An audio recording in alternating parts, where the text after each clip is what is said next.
All right, so now we're going to be looking at question 4 from English Passage 1. Question 4 reads, "For the sake of the logic and coherence of this paragraph, sentence 4 should be placed." And then it gives you options for where sentence 4 can be placed. So sentence 4 is referring to this sentence right here that begins with "that smell." So why don't we read sentence 4? Sentence 4 reads, "That smell told us that it was time to walk the vines and select the best of the crop for canning." Great. And so now we're tasked with this chore of moving sentence 4 somewhere else in this paragraph. And so when you're confronted with a question like this, there should be 3 things that you consider. And those 3 things are as follows. The first thing is pronouns. You should see if the pronouns give you any hint as to where the sentence should be moved. The second thing is transition words. Transition words includes things like first, next, finally. This paragraph doesn't have any transition words, but it's still something you should always look for in this type of question. And the third thing is logical coherence. And so that's basically, does the sentence flow in a manner that makes logical sense? So if this, then this, or some sort of timeline.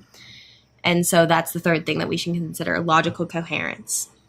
So starting from the top of that list, pronouns. We should look at the pronouns of sentence 4 and the pronouns in the rest of the paragraph and see if that gives us any clues. And so sentence 4, we can see it says, "that smell."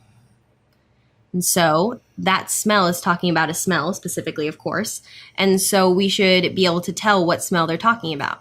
Looking at sentence 3, are they talking about a smell? Pleasantly heavy and warm from the sun, I can still imagine the feel of the fruit. There's no smell talked about in sentence 3. And so looking at the rest of the paragraph, do they talk about a smell anywhere else?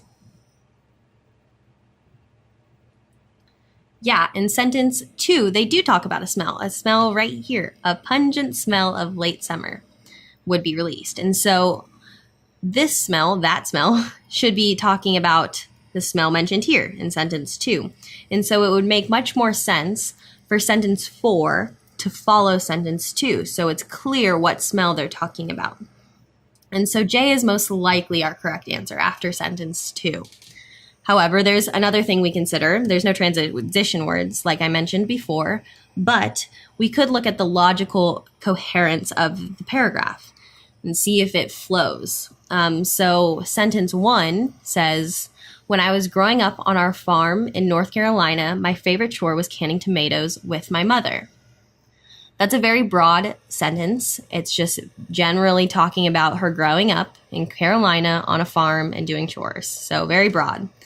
And then it gets progressively more specific in sentence 2. She's talking about a 1-acre garden and tomato plants. And then in sentence 3, it's more broad again, pleasantly heavy. She's remembering the smell of the feel of the fruit. And so that's broad again. And then specific again in sentence 4.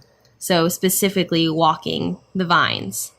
So it would make much more sense to have the 2 specific sentences follow each other, walking in the garden and then walking the vines, and then end with a broad sentence like sentence 3, where she's just imagining the feel of that moment. And so that would support our answer choice J as well, making J our correct answer.